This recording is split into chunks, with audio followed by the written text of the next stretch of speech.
C'est le conte d'été numéro 6. Je vous expliquais, tout cet été, je travaille avec des amis du Club du Luxembourg. Nous avons réfléchi à cette crise, cette crise du Covid-19 qui a été dominée par l'irrationalité. Et j'ai choisi, par touches successives de petits contes, d'environner cette irrationalité. Et si le premier pays touché par le Covid-19, ou la Covid-19 d'ailleurs, avait été la Suède? C'est le sujet de ce 6e conte. 10 tout sauta. Décidément, l'automne suédois l'avait enrhumé. L'air de la Baltique était humide et froid ce mois d'octobre 2019. Pour cette petite semaine, il avait choisi de prendre une chambre dans le centre piétonnier de la capitale suédoise qui lui rappelait Colmar où il avait laissé ses amis. Le colloque international Architecture and Acoustique se déroulait à Stockholm, dans l'un de ces hôtels fonctionnels dont la plus grande salle pouvait recevoir 1000 personnes. L'orateur, un acousticien célèbre, avait la parole. Dans une salle de concert philharmonique, l'un des bruits qui gênent le plus l'orchestre, comme le public, est le tout-sautement. 10 se sentit coupable et manqua de s'étouffer en se retenant.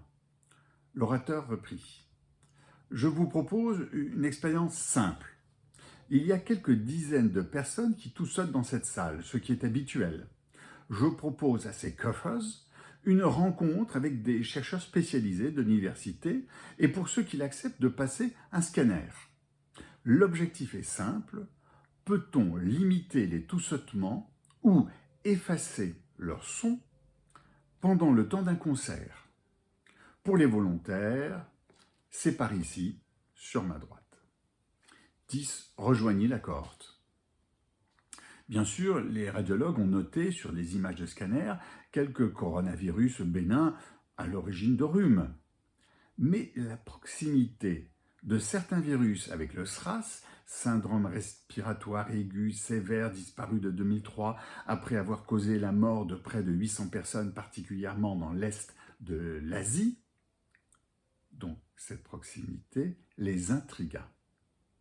Si cette pneumopathie atypique était avérée, pour quelques individus, elle était en tout état de cause dangereuse, car transmissible d'homme à homme par l'air.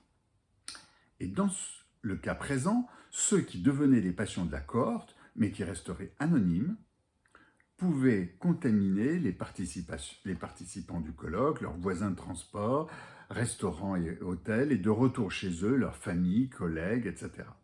Et dans quelques semaines, Thanksgiving marquait l'entrée dans les fêtes familiales et amicales de fin d'année. Il fallait agir vite.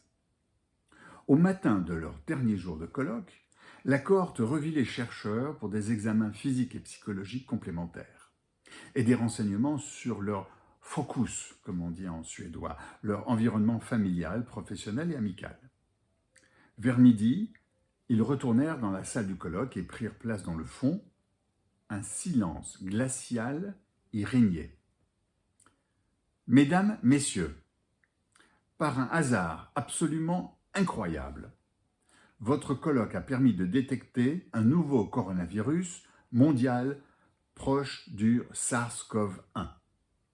Parmi la cohorte de coffers, plusieurs en Europe, en Asie, en Amérique sont porteurs de coronavirus et pour ce que nous en savons déjà, quelques amis, collègues et membres de leur famille montrent des signes de toux sèche, de fatigue. A priori, ce virus se répand d'homme à homme par voie aérienne. Afin de limiter sa propagation, le Conseil national de santé suédois a donc pris dans l'immédiat 3 mesures. 1. Port du masque pour tous et partout. 2. Désinfection régulière des mains. 3. Limitation des rassemblements. Je vous remercie. 10 étaient sonnés. Était-il porteur de la maladie? Et si oui, qu'en est-il de sa famille? Pouvait-il rentrer à Paris? 1000 questions le taraudaient. Il constata que de nombreuses caméras étaient installées dans la salle. Les premiers rangs étaient occupés par des journalistes debout avec de nombreux appareils d'image. Son voisin lui dit qu'il venait du monde entier. La salle était bruyante. L'orateur avait disparu derrière une haie d'appareils, de perches de micro. Ses voisins de la cohorte sortaient doucement de leur torpeur. À présent, ils échangeaient entre eux. Comment est-ce possible? Ces décisions sont-elles bonnes? Que va faire mon pays?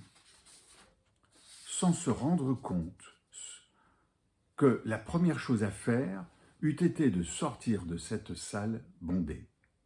Tous tentaient de se rassurer, voire de nier la pertinence des 3 mesures, si tant est que ce méchant virus était avéré. La Norvège suit les décisions de la Suède. L'annonce était affichée sur les écrans de la salle. Un brouhaha positif monta de la salle. Finlande, Danemark, vive les Vikings! Des masques circulaient afin que chacun en mette. L'Union européenne en téléconférence suit les décisions des pays scandinaves. On ne peut pas dire que les uns tombaient dans les bras des autres, mais ce fut tout comme Japon, États-Unis, Australie, Chine, Russie. L'OMS, en regardant les documents remis par la Suède, recommande dans l'immédiat de suivre les 3 mesures. Il se faisait tard. Dys a fait son avion à prendre pour Paris. Il salua ses collègues, rejoignit son hôtel à pied. Rien n'avait vraiment changé dans les rues, si ce n'est que les passants étaient masqués. À l'entrée de l'hôtel, il y avait un distributeur de gel hydroalcoolique. Arrivé à Paris, il retrouva l'ambiance de Stockholm. Le masque, le gel, la distance. Sans que la vie ne s'arrête, tout semblait plus calme, simplement plus calme, avec ce masque comme une nouvelle signature. Paris, la capitale de la mode, l'avait adopté. Chaque masque était une curiosité, un étonnement, un concours d'élégance. Splash! Une masse d'eau le réveilla. « Ben alors, Dys, mon Dissou, tu dors ?»« Waouh !» C'est brouhaha. « Merci, tu me sors d'un cauchemar. Je rêvais que nous étions dans 1 an et qu'un méchant virus pouvait envahir le monde.